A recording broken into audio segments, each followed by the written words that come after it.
সে জীবনে কোনোদিন চুরি করেনি, তার চরিত্র ভালো, তার পুরা চরিত্র আপনার কাছে পরিষ্কার না, সে যেই হোক।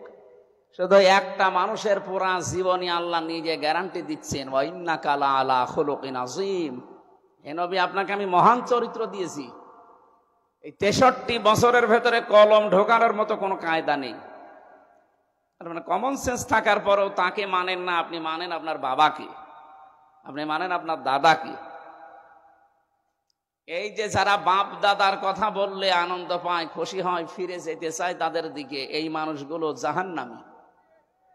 বহু জায়গায় কোরআনে বহু জায়গায় আয়াত আল্লাহ দিয়েছেন। আমি 2 জায়গার কথা বলছি। সূরা বাকারা এক জায়গায়, সূরা মায়েদা 7 নাম্বার পারা 4 নাম্বার পৃষ্ঠার 1ম নাম্বার লাইনের 104 নাম্বার আয়াতে আছে। খুব ভালো করে মিলাবেন। আল্লাহ পাক বলেন, ওয়াইদা কিলা লাহুম তাআলাউ ইলা মা আনসালাল্লাহু ওয়া ইলার রাসূলি ক্বালু হাসবুনা মা ওয়াজাদনা আলাইহি আবাআনা আওয়ালাউ কানা আবাউহুম লা ইয়ালামুনা শাইআন ওয়া লা ইয়াহতাদুন। হে নবী, যখন মানুষদের মাঝে আপনি বলবেন আসো আল্লাহর বিধানের দিকে আসো, আসো আমার আদর্শের দিকে আসো, আপনি দেখবেন অনেক মানুষ এমন পাওয়া যাবে, ক্বালু, তারা বলবে, হাসবুনা, আমাদের জন্য যথেষ্ট, মা ওয়াজাদনা আলাইহি আবানা, আমাদের পূর্বপুরুষ বাপদাদা মুরব্বীদের কাছে আমরা যা পেয়েছি ওইটাই যথেষ্ট, আর লাগবে না। আমার তো মনে হয় বাংলাদেশে আয়াতটা 100% কার্যকর। কোরআন শরীফ আপনি গলিয়ে খাওয়াতে যাবেন, তারপরও বলবেন না আমার বাবা বলেছে, আমার পীর সাহেব বলেছে। আল্লাহ পরের জবাবে দিচ্ছেন, আওয়ালাউ কানা আবাউহুম, হরফে ইস্তেফহাম, প্রশ্নবোধক চিহ্ন, ইন্টারোগেটিভ সেন্টেন্স, এটা আলিফ দিয়েছেন। আওয়ালাউ কানা আবাউহুম, যদিও তাদের এই পূর্বপুরুষেরা, বাপ দাদারা, পীর সাহেবরা, এদের এই মুরব্বীরা, লা ইয়ালামুনা শাইআ, সভ্যতার বিকাশ না থাকার কারণে হয়তো দিন সম্পর্কে ওই রকম কিছু জানতো না, ওয়ালা ইয়াহতাদুন, এবং হেদায়েত প্রাপ্তও ছিল না, এরপরেও তারা অন্ধভাবে ওদেরকে মেনে চলবে। এদেশে এখন নেই, আছে। এই জন্য অন্ধভাবে পূর্বপুরুষদের মানা যায় না, এটা কাফেরদের অভ্যাস। ওই জামানায় মুশরিকদেরকে যদি নবীজি ডাক দিতেন, তখন তারা বলতো, না হে মুহাম্মদ, তোমার কথা লাগবে না, আমাদের বাপ দাদা পূর্বপুরুষেরা যা করেছে, আমরা যা পেয়েছি ওইটাই মানতে চাই। এটা কাফেরদের স্বভাব। এই চরিত্র এখন অনেক মুসলমানের ভেতরে ভর করিস। কথা বলেন ঠিক? আমাদের ভেতরে যেন চরিত্র না আসে। আল্লাহ যেহেতু ঘোষণায় দিয়েছে, ইয়াসিন, হে নেতা, এখানে সিন শব্দের অর্থ হয় 5টা। তাফসিরে কাবীর আল্লামা ফখরুদ্দিন রাজি রহমতুল্লাহ আলাইহি লিখেছেন,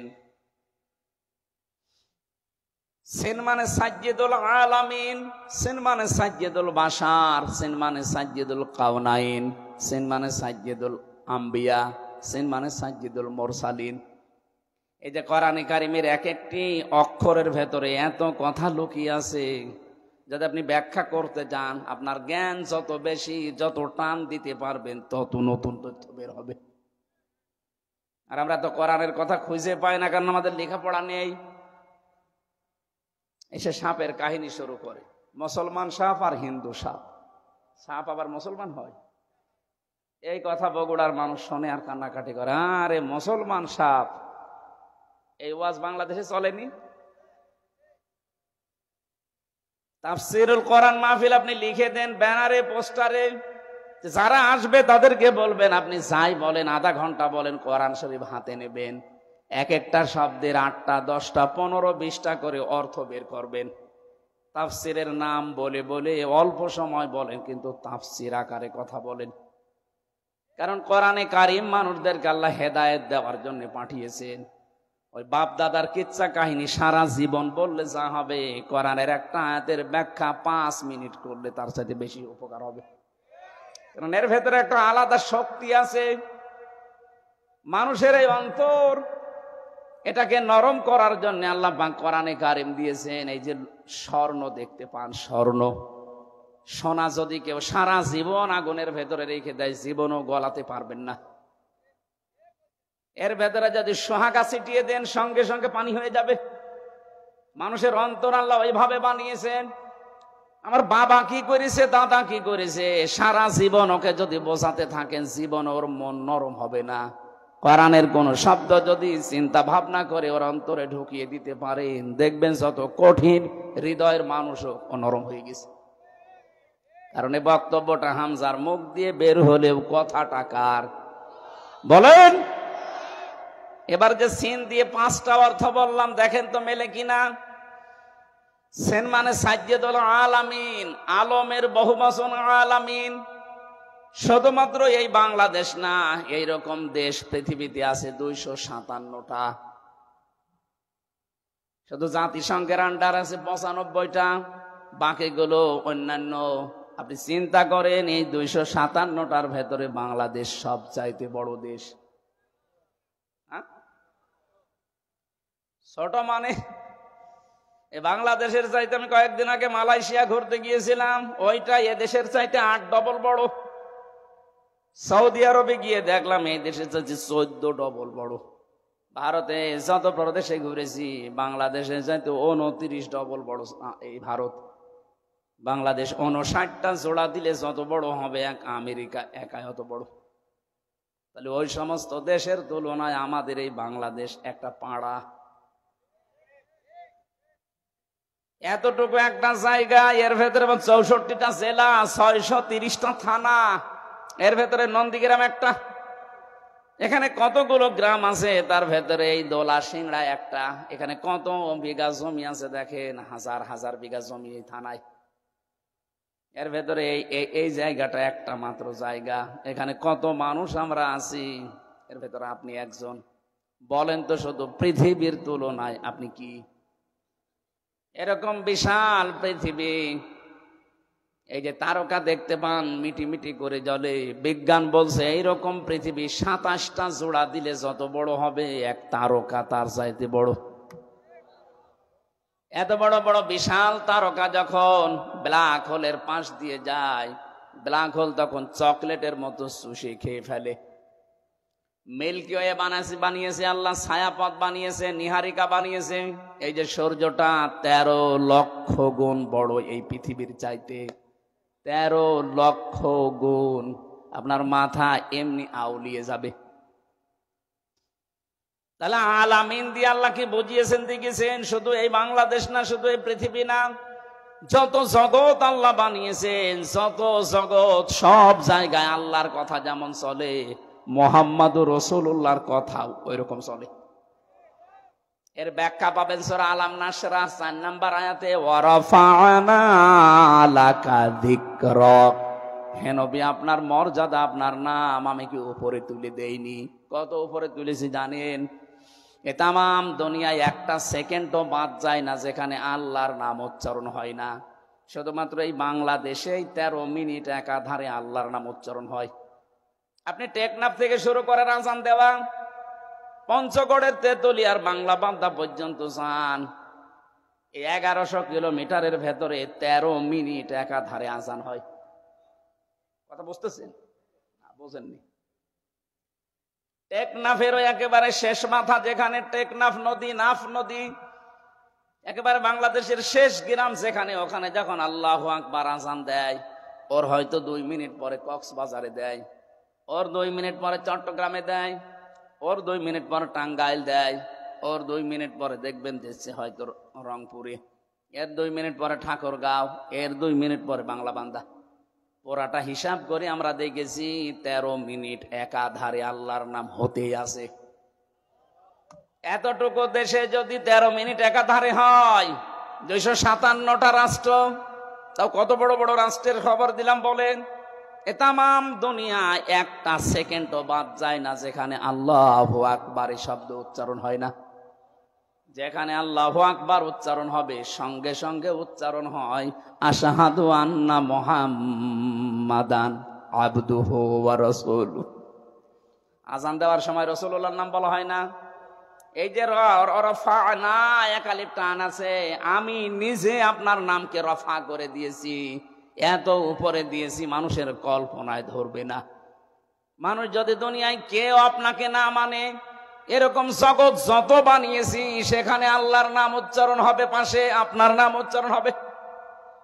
এমনকি যদি 257টা রাষ্ট্রের কোন জায়গায় না হয়, যত সৃষ্টি আল্লাহ বানিয়েছেন কোন জগতে যদি আল্লাহর নাম রাসূলের নাম উচ্চারণ না হয়, জান্নাতের ভেতরে লেখা আছে লা ইলাহা ইল্লাল্লাহ মুহাম্মাদুর রাসূলুল্লাহ। লক্ষ কোটি কোটি ফেরেশতারা এই শব্দটা জপতেছে, হে নবী আপনার নাম আমি এমন জায়গায় দিয়েছি কিয়ামত পর্যন্ত মানুষ কোল কিনারা পাবে না যে কত দূর। এই জন্য শুধু বাংলাদেশে না, আপনি যদি বলেন আমি মঙ্গল গ্রহে বাস করি, ওই জগৎকার বলেন বলেন। কেউ যদি বলে আমি চাঁদের দেশে বাস করি, ওইটা কার? যেখানেই বাস করবেন ওখানেই মুহাম্মদুর রাসূলুল্লাহকে নেতা মানা লাগবে। যার নেতা, যার আদর্শ বিশ্ব নবী বাদ দিয়ে অন্য কেউ অমরণের পরে বিনা হিসাবে বিনা বিচারে জাহান্নামে। এত শক্ত কথা বলার পরেও দেখবেন অনেকের মন না নরম হচ্ছে না। এটা তার কি বলা যায় বলেন তো? এরপরেও যদি আপনার বিবেকে দাগ না কাটে, আমার মনে হয় আপনার বিবেকের উপরে কুকুরে প্রসাব করিস। কথা বুঝতেছেন? এই যে হাঁ করে আছেন কোন কারণে? হ্যাঁ,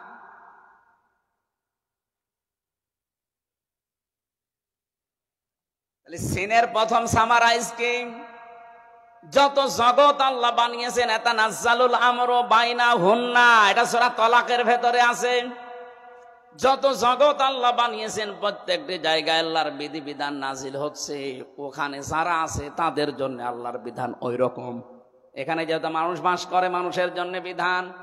আসমানে আল্লাহ যাদেরকে রেখেছেন সেখানে ওই রকম বিধান আল্লাহ দিয়েছেন।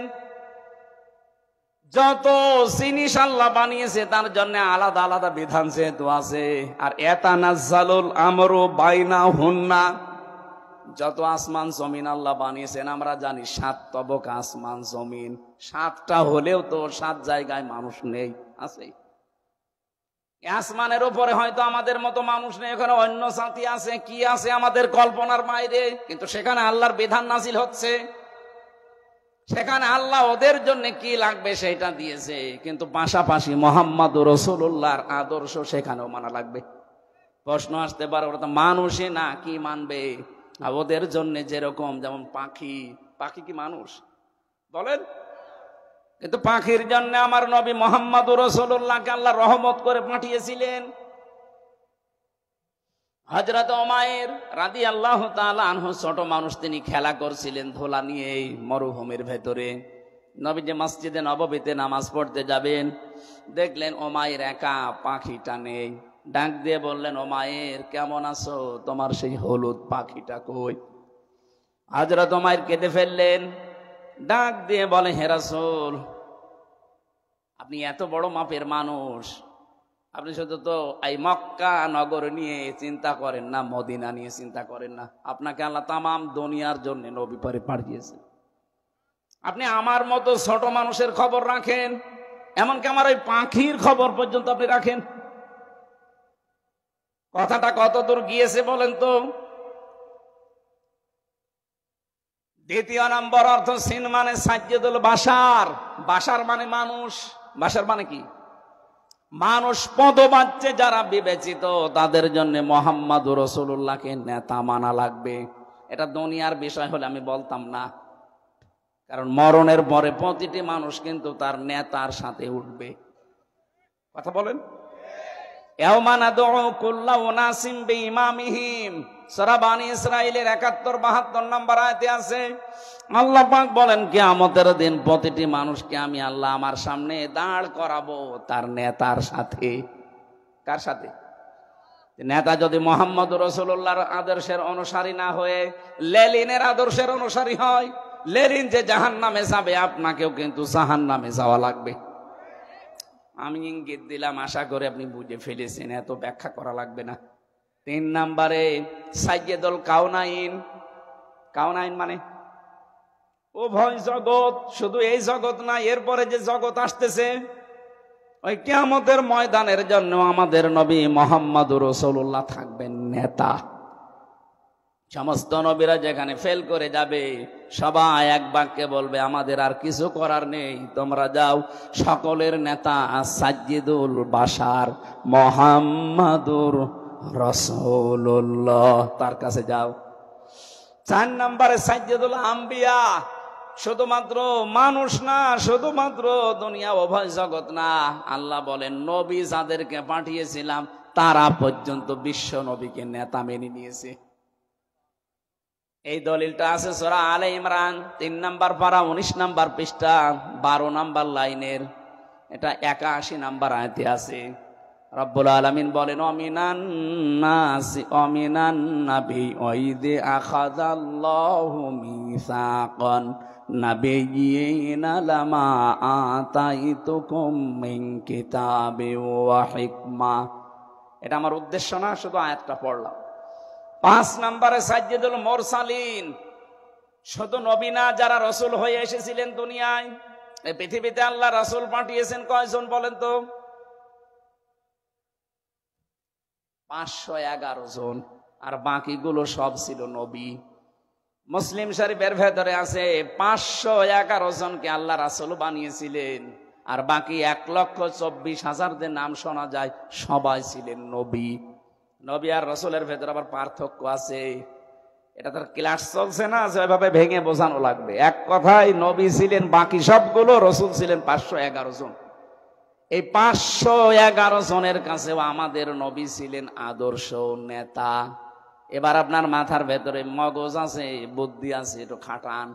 নবীদের রাসূলদের উভয় জগতে মানুষ হিসাবে তামাম পৃথিবী এবং যত জগৎ সবাই যদি রাসূলুল্লাহকে আদর্শ মানতে পারে, বাংলাদেশের 18 কোটি মানুষের কি হয়েছে? এরা কেন তার বাবাকে মানবে? এক কথা বলছে না কেন? এরা কেন তার স্বামীকে মানতে যাবে? এদের তো একমাত্র কেবলমাত্র শুধুমাত্র আদর্শ হওয়া লাগবে, নেতা হওয়া লাগবে মুহাম্মাদুর রাসূলুল্লাহ। এবার আপনি যান, ইয়াসিন পড়বেন না তোহা পড়বেন, পড়েন। 29টা হরফের ভেতরে নবীজির গুণগান আর নামের মর্যাদাগুলো আল্লাহ এমন ভাবে সাজিয়েছিলেন। আজকের তেলাওয়াতকৃত আয়াত সূরা বাকারা, মাত্র একটা আয়াত পড়েছি, এর মনে হয় 3 ভাগের 1 ভাগের কথা আজকে শেষ হবে। আমাদের আজকের আলোচনার বিষয় আমি সাজিয়ে নিয়েছি। আলোচনার বিষয় হচ্ছে ঢোকো বা প্রবেশ করো। কি বললাম? প্রবেশ করা লাগবে। কোথায় প্রবেশ করবেন এই কথাটা আল্লাহ কোরআন দিয়ে আমাদেরকে জানিয়ে দিয়েছেন। 2টা শব্দের ব্যাখ্যা খুব গুরুত্বপূর্ণ, সালমন আর সিলমন। আমি আলেম যদি এখানে থাকেন তাদেরকে একটু চিন্তা করার জন্য বলবো। আল্লাহ পাক ঘোষণা দিচ্ছেন ইয়া আইয়ুহাল্লাযীনা আমানু।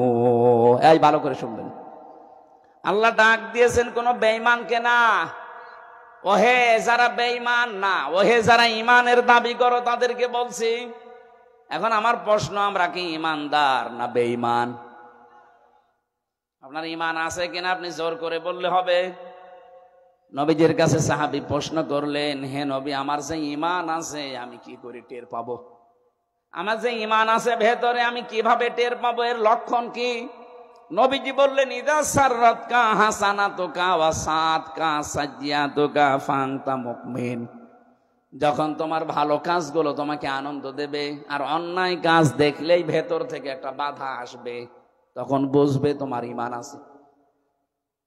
বলেন তো 15.5 বছরে অন্যায় কাজ দেখলেই বাধা এসেছে না? অনেকের আরো আনন্দ লাগতো, অথচ লোকটা হাজী সাহেব কথা বলেন না কেন? প্রকাশ্য মানবতা বিরোধী কাজ চলছে, আল্লাহ রাসূল বিরোধী কাজ চলছে, ইসলাম বিরোধী। ভেতর থেকে একটা বাধা আসা, ধাক্কা আসা দূরের কথা, না আরো আনন্দ পেত আরো। যারা কনসার্ট দিতেন, উলঙ্গ অর্ধ উলঙ্গ নাচের ব্যবস্থা করতেন, এইটার দ্বারা যুব সমাজ ধ্বংস হইতো। কথা বলেন না কেন? কিছু না হোক, ওখানে নারী পুরুষের অ্যাক্সিডেন্ট হইতো। অ্যাক্সিডেন্ট বোঝেন? অন্তত ধাক্কা তো লাগতো। এই সমস্ত জায়গা যারা 1 মাস 1.5 মাস 3 মাস ব্যাপী অনুষ্ঠান করতেন, এদেশের হাজারো মানুষ ওটা তো নিষেধ করা, রাগ করা দূরের কথা, আরো মনে মনে সাপোর্ট করতো। মানুষ একটু কি আনন্দ করবে না? আরে ভাই, আনন্দ করতে যে ওর আসল জিনিস হারিয়ে যাচ্ছে। হযরত আদম নবীকে আল্লাহ যেই দিন বিবাহ দিয়ে দেন হাওয়া আলাইহিস সালামের সাথে জান্নাতের ভেতরে, আমি আলেমদের বলছি, ওই সময় কিন্তু হাওয়া হযরত আদমকে আল্লাহ ডাক দিয়ে বলেছিলেন, ওয়াকুলনা ইয়া আদাম উসকুন আনতা ওয়া যাওজুকাল জান্নাতা ওয়াকুলা মিনহা রাগাদান হাইসু শি'তুমা। এই আয়াতের ভেতরে প্রায় 5টা তথ্য আছে। আমরা শুধু আন্দাজে সওয়াবের নিয়তে পড়ি যাই, এখান থেকে আল্লাহ যেগুলো নিতে বলে একটাও আমাদের ক্ষমতায় নেই। হযরত আদমকে আল্লাহ যখন বিয়ে দিলেন জান্নাতে, ডাক দিয়ে বললেন স্ত্রীকে নিয়ে চলে যাও। কোথায় যাবা? বাড়ি যাও। জান্নাত আমাদের আদমের বাড়ি আর আমাদের বাবার বাড়ি। কথা শুনতেছেন? জান্নাত আদমের বাড়ি, আদম যেহেতু আমাদের আদি পিতা, এই জন্য আমাদের বাবার বাড়ি কোথায়? তাহলে এই আয়াত থেকে প্রথম মাসলা কি আসে? এখানে যারা আলেম বসে আছেন বলেন তো, এখান থেকে প্রথম মাসলা কি বের করা যায়? আরে ভাই, চিন্তা ভাবনা না করলে আপনি কিসের আলেম? আপনার নামের আগে আলেম লেখা আছে, মাওলানা লেখা আছে, আপনি একটা জিনিস চিন্তা ভাবনা করে বের করতে পারেন না, আপনি আর আলামিন তো সমান। আপনার তো চিন্তা করা লাগবে এই শব্দটা আল্লাহ কেন দিলেন। এটা তো জান্নাতের বিষয়, দুনিয়ায় আল্লাহ কেন দিয়েছেন? অকুলনা ইয়া আদাম উসকুন আংতা শব্দটা আল্লাহ আংতা না দিলেও পারতেন। আংতা তুমি নিজে, অসাউজকাল জান্নাহ এবং তোমার স্ত্রী জান্নাতে চলে যাও। কি সুন্দর সূক্ষ্ম বিষয় এখানে লুকিয়ে আছে। আংতা শব্দটা মানে তুমি, এটা না দিলেও তো অর্থ বাংলা হয়ে যায়। আল্লাহ কেন এই শব্দ দিলেন? আবার এটা জান্নাতের কথোপকথন, ওইটা বাদ দিয়ে আল্লাহ দুনিয়ায় আমাদেরকে দিলেন কেন? এই জন্যে দিয়েছেন কারণ পৃথিবীতে এই বিবাহ শাদী এটা কিয়ামত পর্যন্ত চলতেই থাকবে। কথা বুঝতেছেন? কিন্তু বিবাহ শাদী চলবে বিপরীত লিঙ্গের সাথে, হয়তো নারীর সাথে পুরুষ, পুরুষের সাথে নারী। এখানে শুনছেন না? কি শব্দ?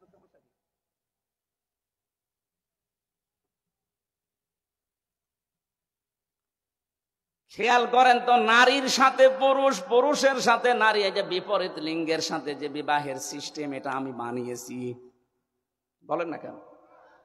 ওই যে প্রথম জান্নাতের ভেতরে আল্লাহ যে বানালেন হাওয়াকে, আল্লাহ কি ওই সময় হাওয়া আলাইহিস সালামকে না বানিয়ে, মহিলা না বানিয়ে একটা পুরুষ বানাতে পারতেন না? নারীর কাছে পুরুষের যে মর্যাদা, যে সুখ, যে আনন্দ, যেটা আল্লাহ লুকিয়ে রেখেছেন একটা পুরুষের কাছে, কিয়ামত পর্যন্ত ওটা পাবেন না। অথচ আজকে আল্লাহর এই সিস্টেমটাই অনেকে পাল্টিয়ে এখন সমকামিতা আরম্ভ করছে। গত পরশু দিনও কুষ্টিয়ায় 2 মহিলা বলছে আমরা বিয়ে করব। যদি আমাদের মেয়েতে বিয়ে না দেন, আমরা 2 জনে আত্মহত্যা করব। কোথায় পৌঁছিয়েছে তারা বলেন? আল্লাহর পুরা সিস্টেম তারা পাল্টিয়ে ফেলেছে। আল্লাহ পাক আদম নবীকে হাওয়া আলাইহিস সালামের সাথে বিয়ে দিয়ে বলেছিলেন, যাও বউ নিয়ে তুমি নিজে জান্নাতে যাও। এই জন্য আল্লাহ আংতা দিয়েছেন। এখানে শব্দটার ব্যাখ্যা হচ্ছে, বিয়ে করার পরে বউ নিয়ে যাওয়া লাগবে আপনার বাড়িতে, তার মানে আপনার বাবার বাড়িতে। কত মানুষ দেখা যায় বিয়ে করে আর নিজে ঘর জামাই থাকে। আপনার লজ্জা নেই? ঘর জামাই আছেন এখানে কারা? হাত তোলেন তো। একজন না, তাহলে আর এটা বলছি না। ঠিক আছে, থাকেন আপনি। দ্বিতীয় শিক্ষাটা কি? আজ যে বাংলাদেশে 13টা সংগঠন কাজ করছে নারীদের পক্ষে, নারী পক্ষ, নারী স্বাধীনতা আন্দোলন, নারী বিপ্লব পরিষদ, নারী মুক্তি পরিষদ, নারী ঐক্য পরিষদ, এরকম 13টা। এদের প্রত্যেকের স্লোগান মেয়েদের অধিকার সমান দেওয়া লাগবে। পুরুষরা যেভাবে কাজ করছে মহিলারা ওইভাবে কাঁধে কাঁধ মিলিয়ে কাজ করবে। আরে ভাই, এই গঠনই তো আল্লাহ পুরুষকে আর মহিলাকে আলাদা দিয়েছেন। কথা বলে না কেন? আমার এখন 33 বছর বয়স। আমার ম্যাডামের বয়স এখন 26 বছর। ওর যে বয়স আমার যে বয়স, এই বয়সে একজন পুরুষ আর একজন মহিলা দুইজনের শারীরিক গঠন কি এক? অথচ এক খাবার আমরা দুইজন খাচ্ছি, দুইজনে একই খাবার খাওয়ার পরে একই হাঁড়িতে রান্না বাড়া, একই বাড়িতে থাকা, কিন্তু শারীরিক গঠন অটোমেটিক আল্লাহ ওরটা আমারটা পাল্টিয়ে দিয়েছে। কাজও দুইজনের আলাদা, আমার কাজ বাইরে, ওর কাজ ঘরে। এখন যদি বলি না আমি পুরা পাল্টাবো, এই যে মোটর সাইকেলে করে আসার সময় যারা আসলেন, ভেতরে যে টিউব আছে, ও যদি বলে না সারা জীবন ভেতরে থাকলাম, আমার আর ভালো লাগে না, আমার গরম লাগে, আমি উপরে যাব। ও যদি উপরে আসতে চায় মোটর সাইকেল চলবে, কারণ বাইরে থাকতে হলে যে পরিমাণ প্রেসার নেওয়া লাগে, কত খোয়া, কত ইট, কত বালি, কত কাঁটা, ভেতরে যেটা আছে ওটা তো নরম, ওটা বাইরে আসলে 1 মিনিটও টিকবে না। কথা বলে না কেন? আল্লাহ এই জন্য দিয়েছেন অকুলা। যারা তাফসীর ভালোভাবে পড়তে চান, বুঝতে চান, এই সূক্ষ্ম বিষয়গুলো নিয়ে বাড়ি যেয়ে চিন্তা ভাবনা করবেন। আল্লাহ বলেন, আদম তুমি নিজে স্ত্রীকে নিয়ে যাবে, এখানে আংতা দিলেন আগে, কিন্তু দ্বিতীয় শব্দে আর আংতা দেয়নি, একবারে দিয়ে বসন অকুলা। বউ নিয়ে বাড়িতে যাবা ঠিক, বাড়ি যেয়ে নিজে মরণের খাবার খাওয়া, এরপরে বউকে খাওয়াবা না। আল্লাহ কি অধিকার দিয়েছেন দেখলেন? মেয়েরা যদি এই অধিকারগুলো কোরআন থেকে আজ জানতে পারতো, ওরা এই অধিকারের জন্য আন্দোলন করত। ওরা জানে না, তাই ওদের ফাঁদে পা দিয়ে আজ লাফাচ্ছে যে আমাদেরও সমান অধিকার দিতে হবে। এটা চাইতেছে যে লাঞ্ছিত হচ্ছে, ইজ্জত হারাচ্ছে, সম্ভ্রম নষ্ট হয়ে যাচ্ছে, ওর মান সম্মান সব ধুলায় মিশে যাচ্ছে। বিশ্ববিদ্যালয়ে যখন ছিলাম, সে 15 সালে 16 সালে বের হয়েছি আমি, ওই সময় বাসে যেতাম মাহফিলে, যশোরে ওই যে পাল বাড়ি মোড়ে যেয়ে দাঁড়িয়ে আছে আসরের সময়, দেখি যশোর MM কলেজের মেয়েরা মিছিল নিয়ে আসতেছে ইফটিজিং এর বিরুদ্ধে, ডাইরেক্ট অ্যাকশন। যুবতী মেয়ে, 18-20 বছর, 22 বছর, 25 বছরের মেয়ে, বুকে কোনো ওড়না নেই, স্কিন টাইট প্যান্ট পরা আর গেঞ্জি গায়ে দেওয়া, এক হাত দিয়ে ব্যানার ধরে আছে আর এক হাত দিয়ে বলছে ইফটিজিং এর বিরুদ্ধে ডাইরেক্ট অ্যাকশন। বলেন তো এইরকম বয়সী মেয়েদের কেমন লাগে? চিন্তা করলাম, আল্লাহ যে মিছিল আসতেছে, এখন তো দিনকাল ভালো না, আর নির্বাচন গেল 14 সালে।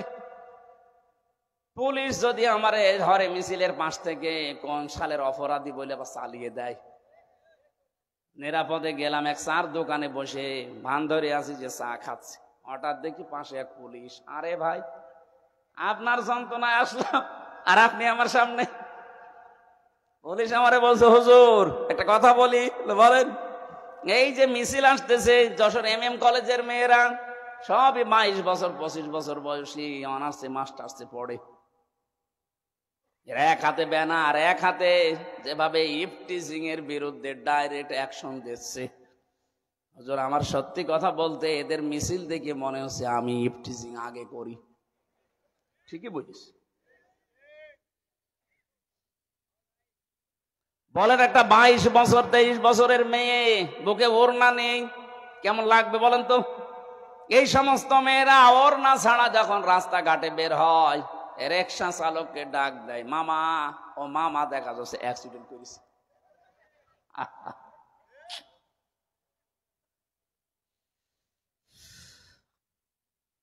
এই জন্য কোলা শব্দটার তাফসীর আপনারা বেশি বেশি দেখবেন, মেয়েদেরকে বোঝাবেন। অকুলা দ্বিবচন দিয়েছেন, মাঝখানে আংতা নেই। আল্লাহ জানাতে চেয়েছেন, হে আদম, নিজে যা খাবা ঠিক ওই মানের খাবার বউকে খাওয়াবা। অনেকে আমরা নিজেরা বাইরে থেকে মরণের খাওয়া খাই, মানসম্মত খাবার খাই, আর বাড়ি বউ খাচ্ছে পান্তা ভাত। না, আপনি হিসাব দিতে হবে। এখন বলেন, হুজুর আপনি যা খান বাড়ি থাকেন। আরে ভাই, আমি তো কিনে খাই না, আমি সব আপনাদেরটা, আমার সব পরে পরে চলছে। আমার এইটা দিয়েছে সৌদি আরবের একজন, এইটা দিয়েছে ঢাকার একজন, এই টুপিটা দিয়েছে বগুড়ার এই আব্দুল বাড়ি রশিদি, পায়জামাটাও একজন বানিয়ে দিয়েছে সেদিন ওই কুমারখালী থেকে। আমার শরীরে ঘড়িটাও দিয়েছে আমার শালা। আমার বলতে কিছুই নেই, মোবাইলটাও একজন দিয়েছে। তাহলে আমার যা আছে সব ধানের উপরে, আমার কোনো হিসাব নেই। আমি যা দিচ্ছি ওইটাই বেশি। আপনি যে মানের খাবার খান, যে মানের পোশাক পরেন, যেই মানের জায়গায় থাকেন, ঠিক ওই মানের খাবার, ওই মানের পোশাক বউকে দেওয়া লাগবে। অর্ডার কার? আজ নারীরা যদি বলতো যে আংতা মাঝখানে নেই, তুমি যা খাও এটা ঠিক করো, আজ বাংলাদেশে আমার মনে হয় প্রত্যেকটা ঘরে একটা মিনি জান্নাত হয়ে যেত। পরের শব্দটা আরো কঠিন, রগদান হাইসু শি'তুমা। আল্লাহ পাক বলেন, বউ নিয়ে শুধু ঘরের ভেতরে বন্দি করে রাখবা না, ওকে বেড়াতে নিয়ে যাবা, যেখানে ইচ্ছা যাবা, যা ইচ্ছা খাবা, কিন্তু সাবধান, ওয়ালা তাকরাবা হাদিহিস শাজারা, ওই গাছের কাছে যাবা না। আমরা অনেকেই মনে করি এই গাছ মানে জান্নাতের ওই গন্ধম গাছ। কে বলেছে আপনাকে? এটা যদি শুধু জান্নাতের গন্ধম গাছ উদ্দেশ্য হবে, তে দুনিয়ায় এই আয়াত নাযিল করলো কোন কারণে? এই নিষিদ্ধ গাছ দিয়ে আল্লাহ জানাতে চেয়েছেন জান্নাতের ভেতরে সব জায়গায় যেমন যাওয়া যায়, শুধু ওই গাছের কাছে বাদ দিয়ে পৃথিবীতে সব জায়গায় যেতে পারবা, 500টা জায়গায় বাদ দিয়ে। কত? এই কোরআনে 500 শরীয়তের বিধিবিধান আছে নিষেধ। আপনি ওই জায়গাগুলোতে গেলে থমকে যাবেন। হযরতে আদম এইটা করেন না, স্ত্রীর কথা মতো তিনি এই গাছের কাছে গিয়েছেন, ফলও খেয়েছেন, এই জন্য বিপদে পড়েছিলেন। তাহলে আমাদের উচিত হবে এখান থেকে বউ নিয়ে শুধু ঘরবন্দি করে রাখা না, তারও একটা স্বাধীনতা আছে। তাকে আপনি নিয়ে ঘুরতে যাবেন বিভিন্ন জায়গায়, আত্মীয় স্বজনের বাড়িতে, কিন্তু সাবধান, যেখানে গেলে আপনার বড় পর্দা থাকে না, আপনারও পর্দা থাকে না, এইরকম জায়গায় যাওয়া যাবে না। এরকম জায়গা দেশে নেই। এমন বিয়ে অনুষ্ঠান হচ্ছে যেখানে পর্দার বালাই নেই, অথচ এটা আপনার আপন মামাতো বোনের বিয়ে। না, মামাতো বোন না, আপন বোনের বিয়ে হলেও যেতে পারবেন না, যেখানে গেলে আল্লাহর ফরজ বিধান পর্দায় থাকে না। এমন বিয়ে আছে কিনা বলেন তো? এই বলেন, এই যে গাড়ি হলিদের অনুষ্ঠান করা হয়, কোথায় পেয়েছি না ভণ্ডামি? এটা হিন্দুদের রীতি। মান তাশাব্বাহা বিকওমিন ফাহুয়া মিনহুম, যে যার রীতি অনুসরণ করবে, কালচার অনুসরণ করবে, কিয়ামতে সে তার সাথে উঠবে। আপনি কি চান আপনার হাসর ওই হিন্দুর সাথে হোক? তাহলে এই গায়ে হলো অনুষ্ঠান বাদ দেওয়া লাগবে। 2 নম্বরে, এই যে মেয়ের বাড়িতে যে 150, 200, 300 মানুষ নিয়ে যে বর পক্ষ বরযাত্রী নিয়ে যে খাচ্ছে, কোথায় পেয়েছেন এটা? আপনি যদি ইসলাম থেকে নিতে চান, তাহলে মুহাম্মদুর রাসূলুল্লাহ সাল্লাল্লাহু আলাইহি সাল্লাম যতগুলো মেয়ে বিয়ে দিয়েছিলেন, সবগুলো অনুষ্ঠান নবীজি নিজে করেছিলেন তার জামাই বাড়িতে। নবী যত বিয়ে করেছেন প্রত্যেকটা অনুষ্ঠান তার বাড়িতে নিজে ছাগল জবাই করে, দম্বা জবাই করে লোকজনকে খাওয়াতেন। এটা ওলিমা বলে। এটা আজ নেই, এটা হয়ে গেছে বরযাত্রী। না, এটাই সিস্টেম বাদ দেওয়া লাগবে। আপনি যদি সত্যি ইসলাম মানতে চান, এই সিস্টেম বাদ দেওয়া লাগবে। আপনার বাবাকে আপনি বোঝাবেন, দেখেন আপনি জাহান্নামে যেতে চান, আপনার সাথে আমি নেই, আপনি বাবা হলেও নেই। আপনি বিয়ে দিয়ে যদি জান্নাতের কামাই করতে চান, আমার শ্বশুর বাড়ি থেকে যে কয়জন আসবে, মনে করেন 150 জন, আমার আত্মীয় স্বজন আরো 150, 300 জনের আয়োজন আপনার সমর্থন অনুযায়ী আপনি বাড়িতে করবেন না। আপনি নিজে আরো নিয়ে মেয়ের বাড়িতে যাচ্ছেন। 18, 20 বছর, 22 বছর এই মেয়েটার পেছনে শ্রম দিয়েছে, লেখাপড়া শিখিয়েছে, আদর ভালোবাসা দিয়ে মানুষ করেছে। আপনি একটু বিবেক দিয়ে বলেন তো, এই মেয়েটা সারা জীবনে কোনো উপকার মা বাবার করবে? বলেন না কেন? ওই মেয়েটার যত উপকার, যত খেদমত, আপনার বাচ্চা সব আপনি নিজে নেবেন সারা জীবন। একটা উপকারও তার মারও নেই, বাবারও নেই। সব উপকার আপনার। আপনার বাচ্চা সে বহন করবে, সে লালন পালন করবে, আপনার খেদমত করবে, আপনার বাড়ি পাহারা দেবে। সব কি ওর বাবা মার না আপনার? ওর বাবা মা শুধু 18-20 বছর শুধু মানুষ করে দিয়েছে, এই তো বেশি।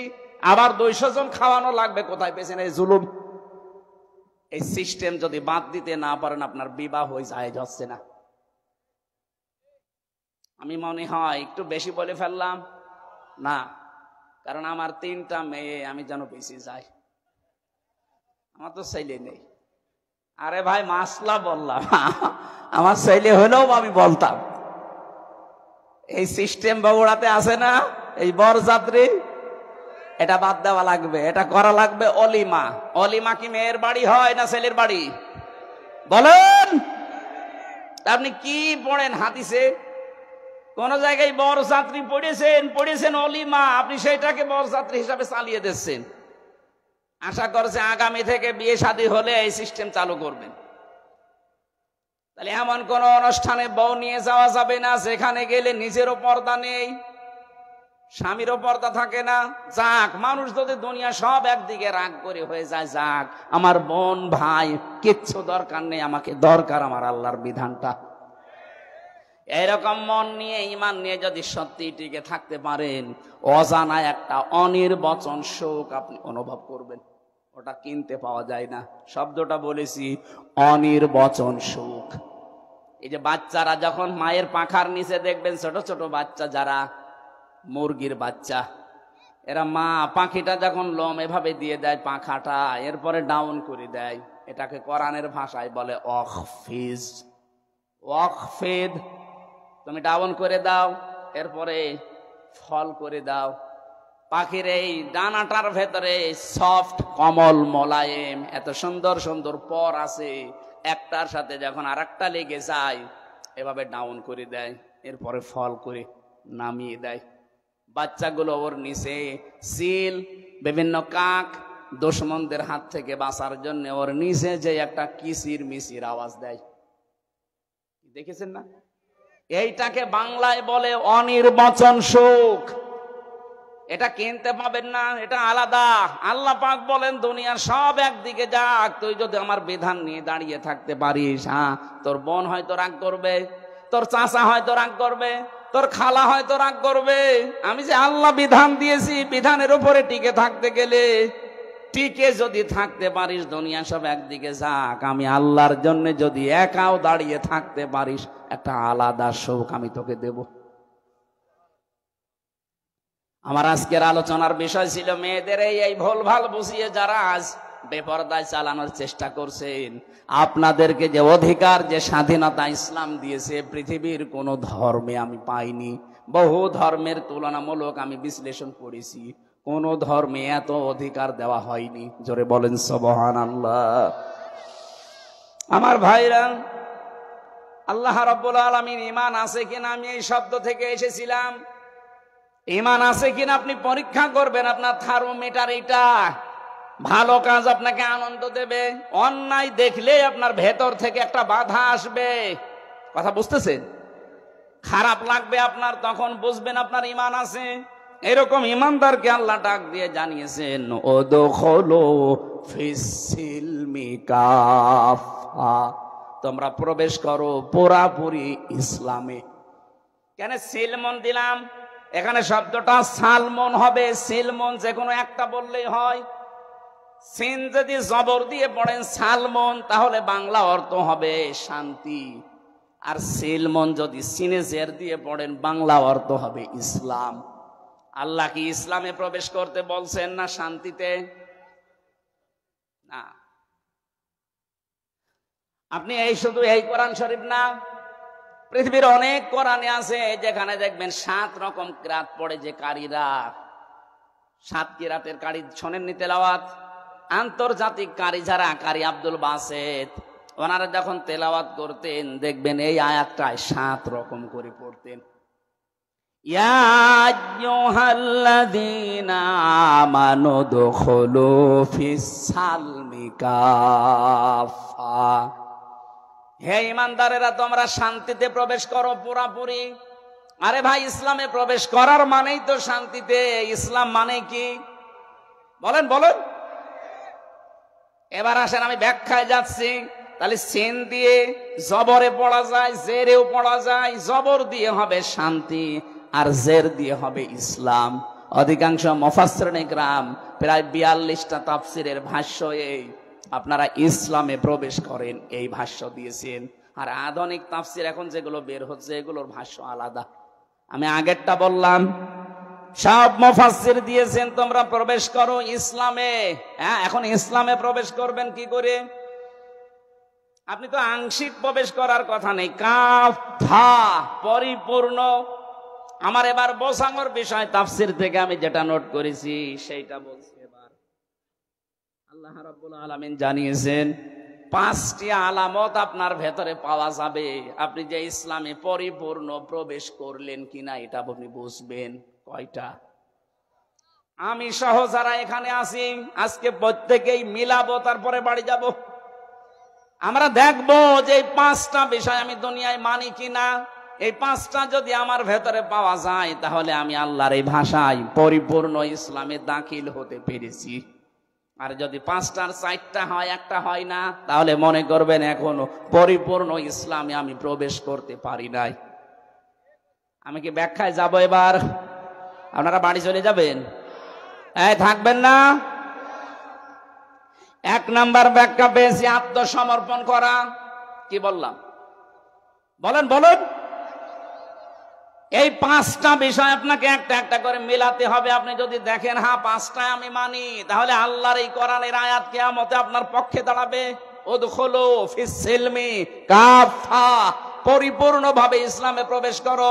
4টা মানেন, একটা মানেন না, মনে করবেন আপনি কিয়ামতের দিনে এই আয়াতের বিরুদ্ধে দাঁড়াবে। কোরআন শরীফ যদি কারো বিরুদ্ধে চলে যায়, কি হাদিস আছে, আল কোরআন হুজ্জাতুল লাকা ওয়া আলাইকা, কোরআন যদি কারো পক্ষে সাক্ষী দেয় সে জান্নাতি, কারো পক্ষে যদি বিপক্ষে সাক্ষী দেয় সে জাহান্নামী। এজন্য আজকের 5টা বিষয় খুব গুরুত্বপূর্ণ। না, আমি দেখতে পাচ্ছি অনেকে হাঁটাহাঁটি করছে। এরা কারা? এরা কি আসলে তাফসীর শুনতে এসেছে নাকি হাঁটার জন্য? ডায়াবেটিস। এই বসেন ভাই, বসেন বসেন, আপনার জন্য পরিবেশ নষ্ট হচ্ছে, বসেন।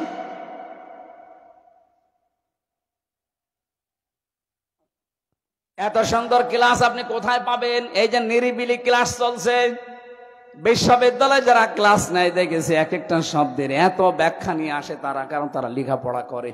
আমাদের তো আর ওই মানের জ্ঞান নেই। আমি যতটুকু পেরেছি চেষ্টা করছি বোঝানোর সহজভাবে। আপনি তো আমাকে সাহায্য করবেন একটু পরিবেশটা ঠিক করে দিয়ে। ইসলামের ভেতরে আমি পরিপূর্ণ প্রবেশ করেছি কিনা তার আলামত কয়টা?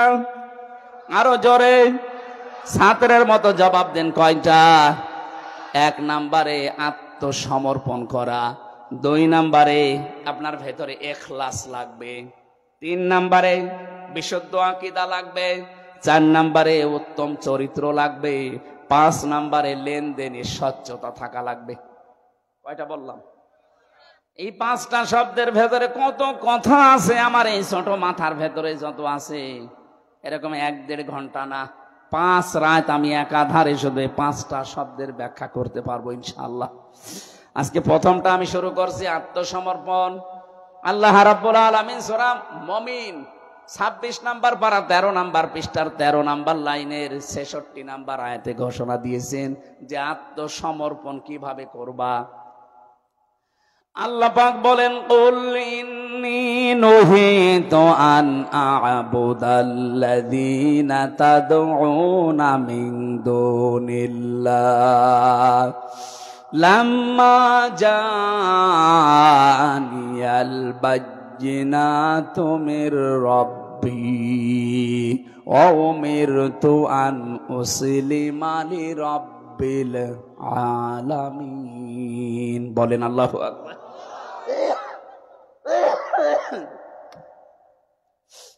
তোমরা যাদের ইবাদত করো, নবী আপনি বলেন তোমরা যাদের ইবাদত করো, আমার কাছে স্পষ্ট দলিল আর প্রমাণ আসার পরে আমাকে নিষেধ করা হয়েছে তোমাদের ওই ডাকা বিষয়গুলো, আল্লাহ বাদে যাদেরকে ডাকো আমি যেন তাদেরকে না ডাকি, তাদের ইবাদত যেন না করি। আমাকে আদেশ করা হয়েছে আমি আল্লাহর সামনে যেন আত্মসমর্পণ করি। এটা করবেন কি করে? আমাদের জাতির পিতা হযরতে ইব্রাহিম দেখিয়েছেন।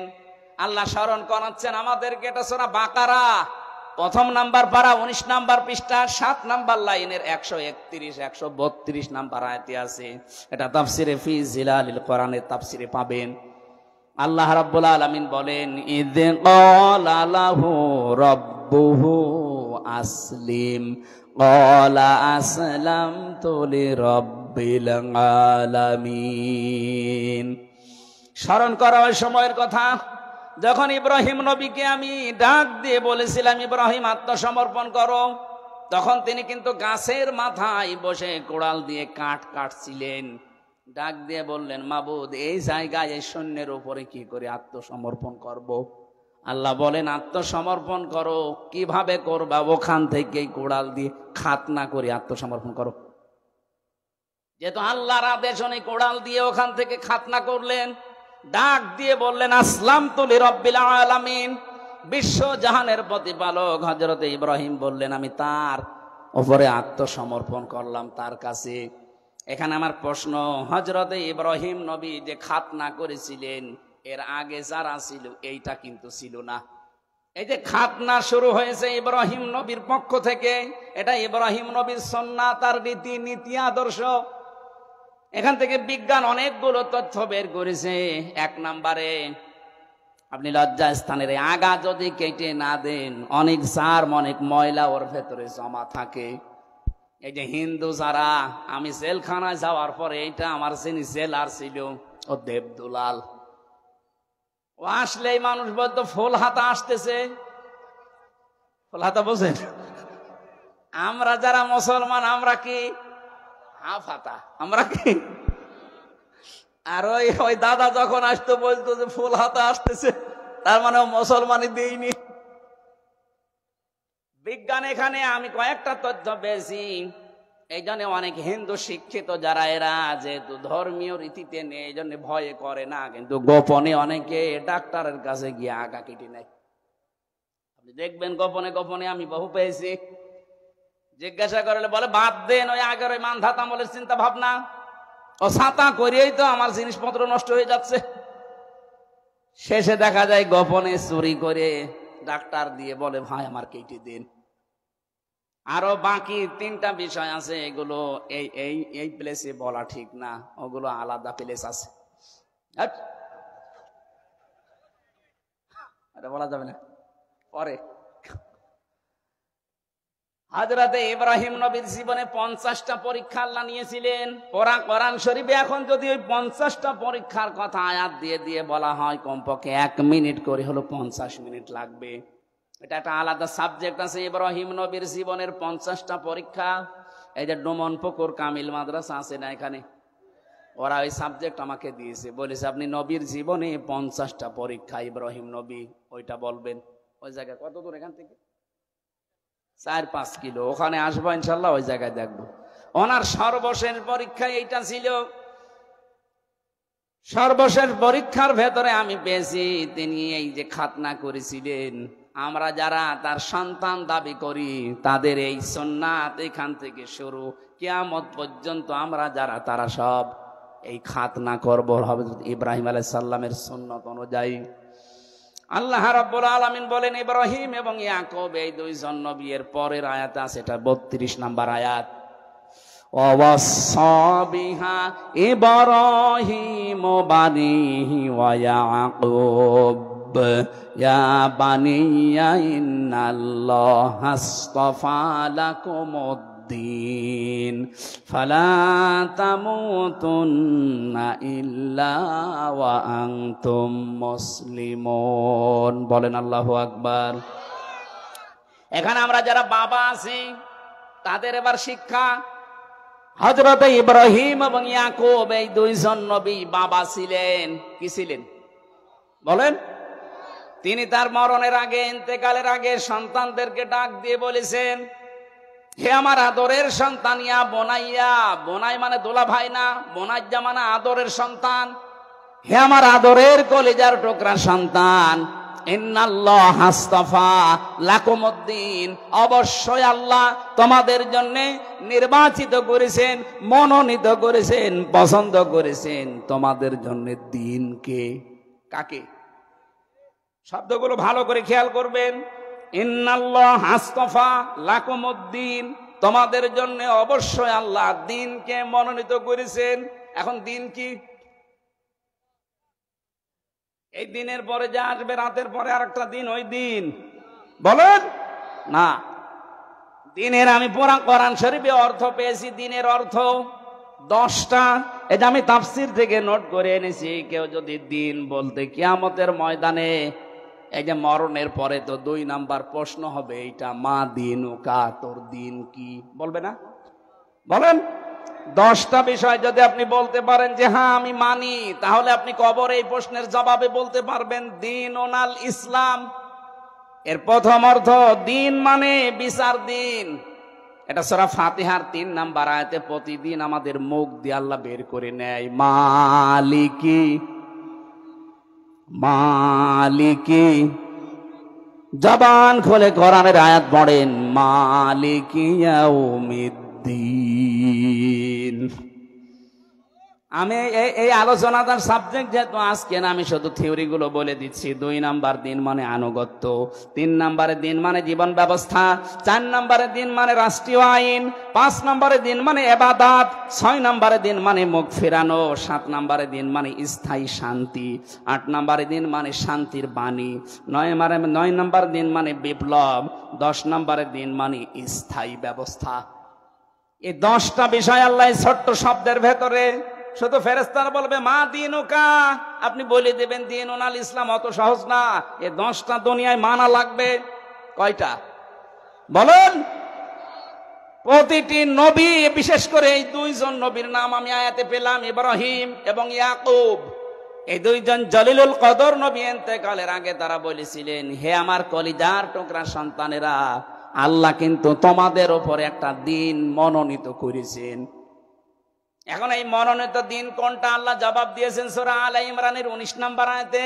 এই যে এক আয়াতের তাফসীর আর এক আয়াতে, এটা তাফসীর বিল কোরআন, বিল কোরআন বলা হয়। আল্লাহ পাক বলেন, ইন্নাদ-দীনা ইনদাল্লাহিল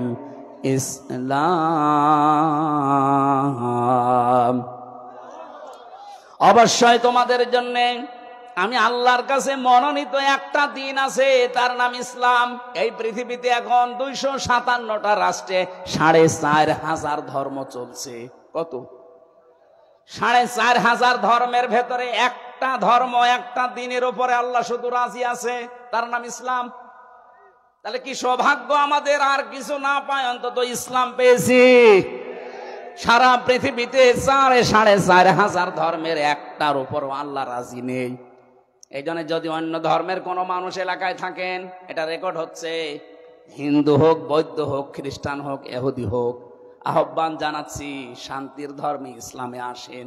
আমি আপনাকে ইসলাম কবুল করার জন্য বলছি না। এ পৃথিবীর 4,500 ধর্ম যদি থাকে, 4,500 ধর্মীয় গ্রন্থ আছে। কথা বলছেন এখানে 4,500 ধর্মীয় গ্রন্থ আপনি কম্পিউটারের কাছে নিয়ে যান, সুপার কম্পিউটার যেটা হাই পাওয়ারের, ওর কাছে নিয়ে যান। ওখানে নিয়ে যে ধর্মীয় গ্রন্থগুলো ধরেন, দেখবেন ভেতর থেকে আওয়াজ আসবে না, এর ভেতরে ভুল আছে। আমেরিকায় একবারে পরীক্ষা করা হয়েছিল, 4,500 ধর্মগ্রন্থ একটা একটা করে দিয়েছে, প্রত্যেকটা লাল দাগ মারা আছে যে না, এর ভেতরে ভুল আছে। শুধু কোরআন শরীফের ভেতরে বলেছে কোন ভুলের ভেতরে নেই, সন্দেহর লেশ পর্যন্ত নেই। আহ্বান জানাচ্ছে আপনাদেরকে, আপনি ইসলাম গ্রহণ করার দরকার নেই, শুধু আমাদের ধর্মীয় গ্রন্থটা একটু ব্যাখ্যা পড়েন, পুরাটা একবার পড়ে দেখেন। এই যে টনি বেলাওয়ারের শালিকা আমেরিকার লরেন বুথ, এ মহিলা অনার্স মাস্টার্স করেছে।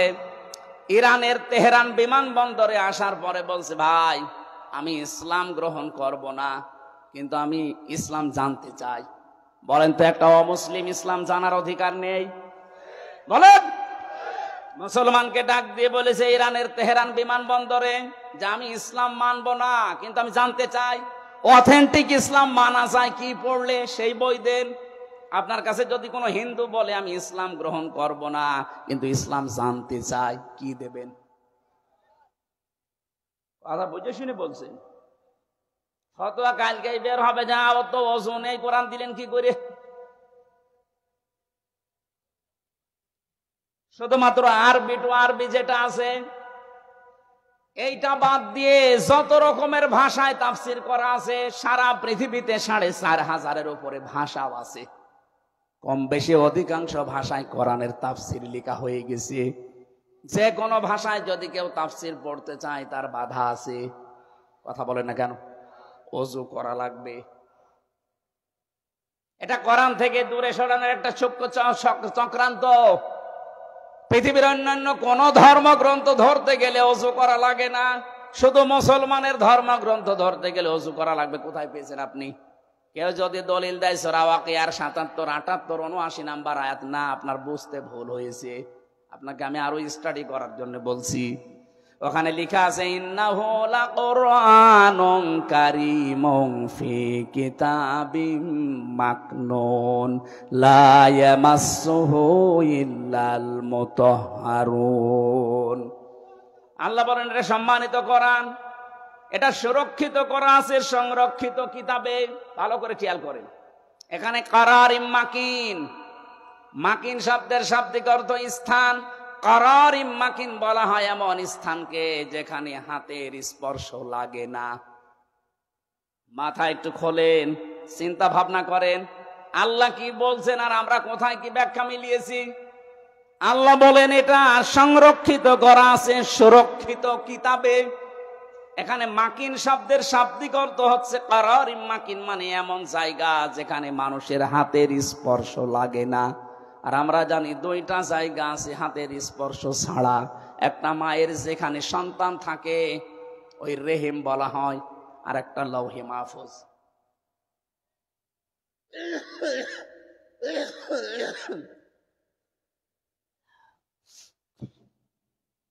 এ পর্যন্ত যদি বুঝে থাকেন, আমি সামনের আয়াতে যাচ্ছি। কারারিম মাকিন মানে কি বুঝেছেন? অন্তত আলেমরা তো বোঝার কথা। কারারিম মাকিন মানে এমন জায়গা যেখানে হাতের স্পর্শ লাগে না। আর এই স্পর্শ লাগে না মায়ের ওই সন্তান থাকা জায়গায় জরায়ু বলা হয়, যেখানে সুরক্ষিত, ওখানে হাতের স্পর্শ লাগে না। আর একটা জায়গা আছে লাউহে মাহফুজ। এখানে যেহেতু কোরআনের বিষয়, এটা তো মায়ের জরায়ুর সাথে মেলে না। মেলে? বলেন না কেন? এটা মিলবে তাহলে আরশের সাথে। লাউহে মাহফুজ যেখানে কোরআন ফলকে লেখা আছে ওই জায়গায়, এটা যে ওই জায়গা তার প্রমাণ পরের আয়াত। এই জন্য তাফসির করতে হলে আগের আয়াত পরের আয়াতের সাথে সম্পর্ক কি, এটা তাফসিরের উসুলের 13টা নিয়মের 1 নাম্বার নিয়ম এটা। আপনি আন্দাজে কোন আয়াত থেকে তাফসির করতে গেলে ভুল করে ফেলবেন। আগে দেখবেন আগের আয়াতে পরের আয়াতের সম্পর্ক কি, এর রিলেটেড কি আছে কিনা, এটা আগে মিলানো লাগবে। যেহেতু আল্লাহ পাক এখানে জরায়ুর কথা বলেননি, বলেছেন কোরআনের কথা। আর কোরআন মায়ের জরায়ু থাকে না, থাকে কোথায়? লাউহে মাহফুজে। পরের আয়াতে আল্লাহ ইঙ্গিত ওই দিকে দিয়েছেন, লা ইয়ামাসসুহু, এই যে হু, এটার ইঙ্গিত ইশারা দিয়েছেন আল্লাহ ওই লাউহে মাহফুজের দিকে। এই যে মাহফুজের দিকে, লাউহে মাহফুজের দিকে ইঙ্গিত দিলেন, কি করে বুঝলেন? এই যে মুতাহহারুন, এই শব্দটার ব্যাখ্যায় বোঝা যায়। মুতাহহারুন শব্দের শাব্দিক অর্থ হচ্ছে পবিত্র আর নিষ্পাপ। মুতাহহারুনের অর্থ কয়টা? 2টা। বলেন বলেন। 1 নম্বরে নিষ্পাপ, 2 নম্বরে পবিত্র। আপনারা যেভাবে আগ্রহ নিয়ে শুনছেন, আমি আশা করছি কোরআনে কারিম কিছু দেবে আপনাদেরকে। একটু মিলান এখান থেকে। মুতাহহারুন মানে একদিকে পবিত্র আর একদিকে না, ছাত্র তো ভালো না, নিষ্পাপ। এবার বলেন তো, পৃথিবীতে আমরা যারা আছি একেবারে নিষ্পাপ মানুষ কেউ আছে? 100 ভাগ পবিত্র কেউ আছে? এটা তাহলে অবশ্যই ফেরেশতাদের সাথে কথা বলছে না কেন? আর ফেরেশতারাই দুনিয়ার কোরআন নিয়ে নাড়াচাড়া করছে কোথায়? লৌহে মাহফুজে। বলেন বলেন। তাহলে ওযু ছাড়া কোরআন ধরা যাবে না, এ ফতোয়া দিয়ে মানুষদেরকে কোরআন থেকে দূরে সরানো, এটা ইহুদি আর খ্রিস্টানদের একটা চক্রান্ত। নবীজি টয়লেট থেকে আসলেন, টয়লেট থেকে আসার পরে তিনি পরিষ্কার পরিচ্ছন্ন হওয়ার পরে তাকে গোশত দেওয়া হয়েছে, রান্না করা, তিনি গোশত খেলেন।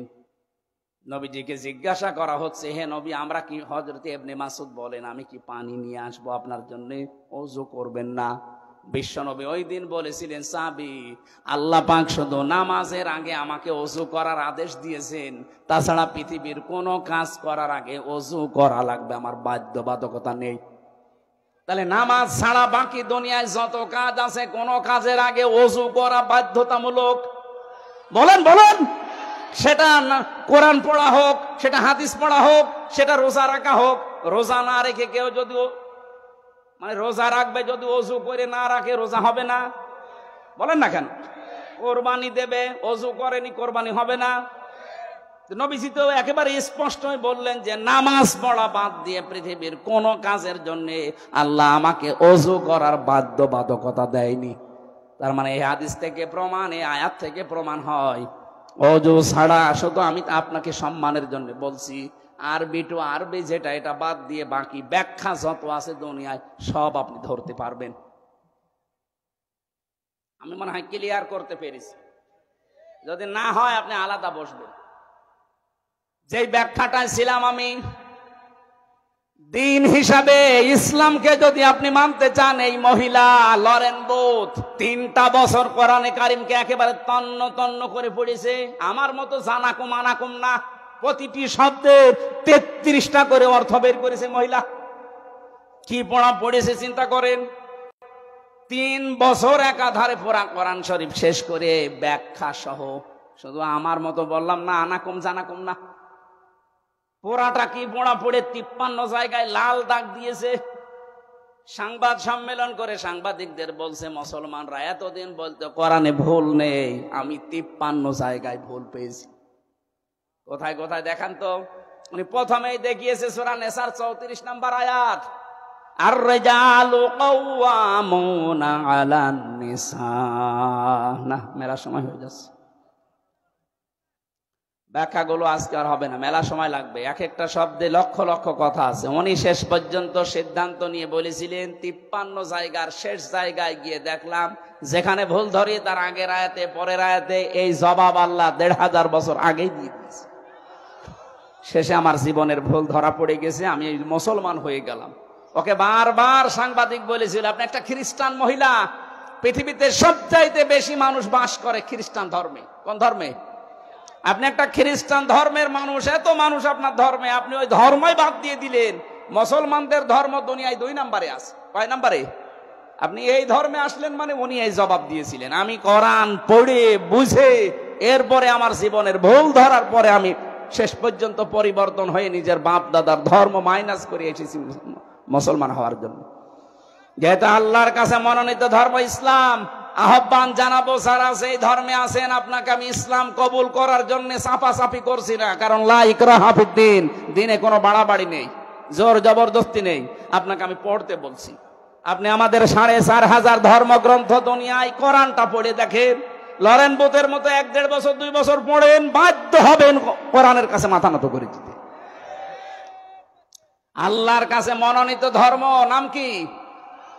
সূরা আলে ইমরানের 85 নম্বর আয়াতে আল্লাহ এই দলিল আর একটু বিস্তারিত দিয়েছেন। আল্লাহ পাক বলেন, ওয়ামাইয়াবতাগি গায়রাল ইসলামি দীনান ফালাই ইউকবালা মিন ওয়া হুয়া ফিল আখিরাতি মিনাল খাসিরিন। দুনিয়াতে ইসলাম বাদ দিয়ে যদি অন্য কোন নিয়ম নীতি দিয়ে কেউ আল্লাহকে রাজি করতে চায়, ওর জীবনের কোন ইবাদত বন্দেগী কবুল হচ্ছে না, হবে না। হুয়া ফিল আখিরাতি মিনাল খাসিরিন, সবচাইতে বড় ক্ষতিগ্রস্ত হবে লোকটা আখিরাতে। জোরে বলেন নাউজুবিল্লাহ। আমার ভাইরা, আমার নোট করা বিষয় সবগুলো আজকে আর হবে না মনে হয়। আমি 2 নম্বর বলেছিলাম, আত্মসমর্পণ করাই শুধু না, ইখলাস থাকা লাগবে আমাদের প্রতিটি কাজে। এটা দলিল দেওয়া আছে সূরা জুমারের 11 নম্বর আয়াতে। 3 নম্বরে বিশুদ্ধ আকীদা তৈরি করতে হলে শিরক আর বেদাত মুক্ত বিশ্বাস তৈরি করা লাগবে। 4 নম্বরে আমাদের চরিত্র হওয়া লাগবে উত্তম। বিশ্বনবীর চরিত্র দেখে মানুষ ইসলামে আসতো, আর আমাদের চরিত্র দেখে আজ অনেক মুসলমানও কাফের হয়ে যাচ্ছে। 5 নম্বরে লেনদেনের স্বচ্ছতা, এইটাই আসল বিষয়। কত মানুষ দেখতে মনে হয় আকাশ থেকে পালিয়ে এসেছে, অথচ টাকা ধার নিলে এক কথা বলছে না, দোকানে বাকি খেয়েছে, যদি দেখে দোকানে বাকি, ও দোকানের সামনে দিয়ে আর যায় না, অন্য রাস্তা দিয়ে ঘুরে যায়। এটা যে একটা ইবাদত মনেই করে না। লেনদেনের স্বচ্ছতা থাকা লাগবে। আপনি ধার নিয়েছেন টাকা, বললেন 15 দিন পরে দিয়ে দেব, 15 মাস হয়ে যাচ্ছে, খবর নেই, আপনার নামাজ রোজা সব মাঠে মারা যাবে। এই জন্য 5টা বিষয় যখন দেখবেন, হ্যাঁ দুনিয়ায় আমি মানতে পারলাম, তাহলে বুঝবেন আপনি উদখুলু ফিস সিলমি কাফা, পরিপূর্ণ আপনি ইসলামে প্রবেশ করেছেন। এটা আলামত বললাম। দ্বিতীয় নম্বর হলো তাত্তাবিউ খুতুওয়াতিশ শাইতান, শয়তানের অনুসরণ করা যাবে না তাদের পদাঙ্ক। শয়তানের অনুসরণ আছে 7টা। কয়টা? ইন্নাহু লাকুম আদুউম মুবিন, অবশ্যই সে তোমাদের প্রকাশ্য শত্রু।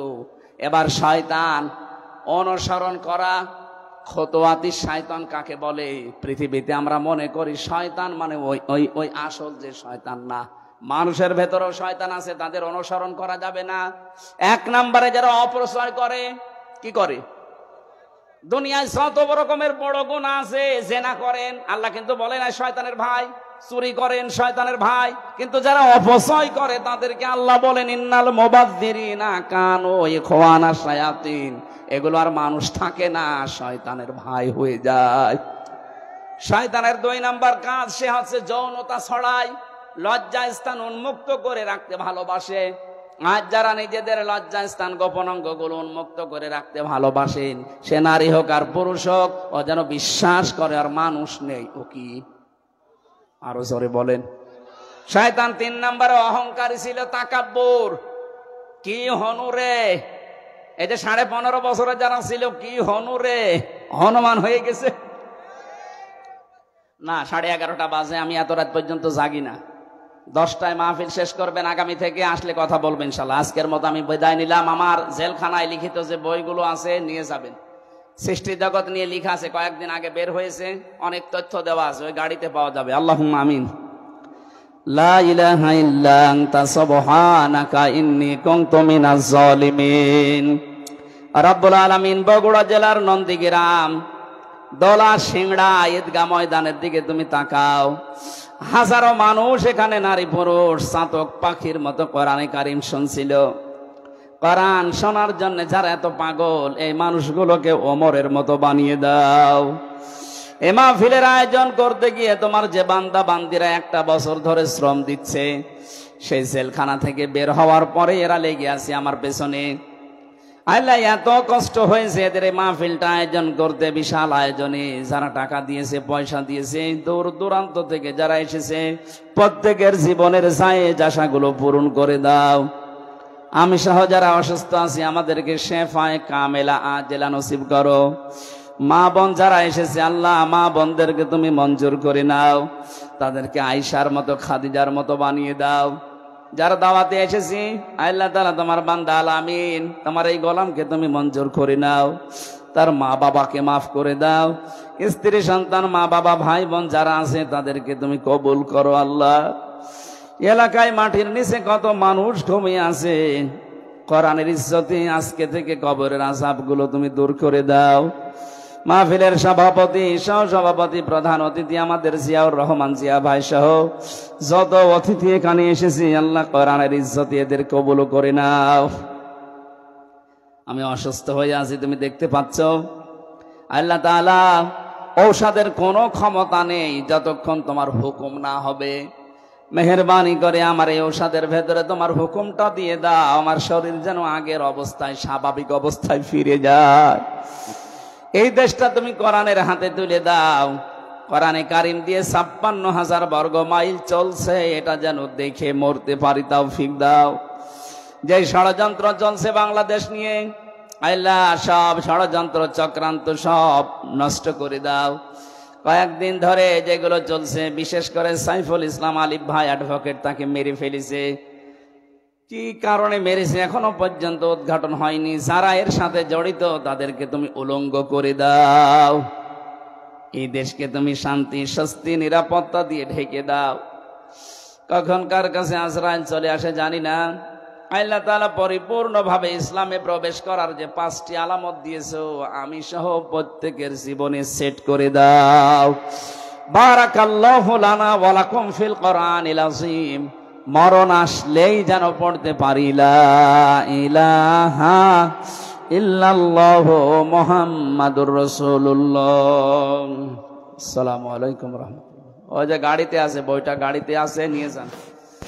আগামী কোন জায়গায়, ডোমন পুকুরেরটা আমার মনে আছে, বাকি কোথায় আছে আমার মনে নেই। ওখানে যাবেন, 9টায় উঠবো। আমি প্রিন্সিপালকে বলেছি 9টায় তোলা লাগবে ইনশাল্লাহ। হ্যাঁ, স্টেজে আছে বই, স্টেজে আছে, নিয়ে যান। এই যে এখানে নিয়ে এসেছে, কয়েকটা আছে মাত্র, এখান থেকে নিয়ে যান, কাজে লাগবে ভাই। ভাইরা আল্লাহ বন্ধ হাফেজ, আপনারা আমার এই যে স্টেজে আছে, স্টেজ থেকে নিয়ে যান। একটু দান করবেন। বিসমিল্লাহির রহমানির রহিম।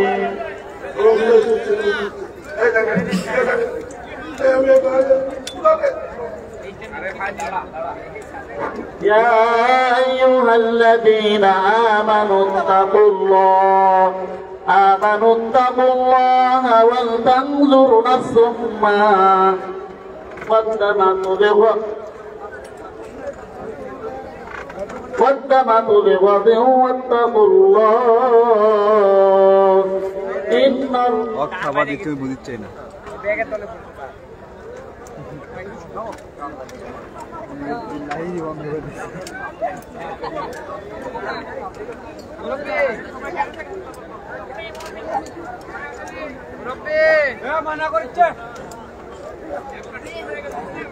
অল্প একটু অপেক্ষা করেন।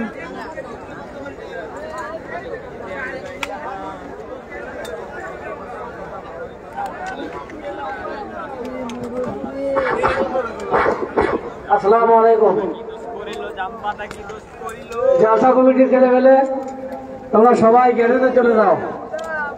জালসা কমিটির ছেলে পেলে সাদা থাকার জন্য সবাইকে ধন্যবাদ। পরবর্তীতে লাইভে আবারও নতুন কোনো ভিডিও নিয়ে দেখা হবে ইনশাল্লাহ। সে পর্যন্ত সবাই ভালো থাকবেন। আল্লাহ হাফেজ।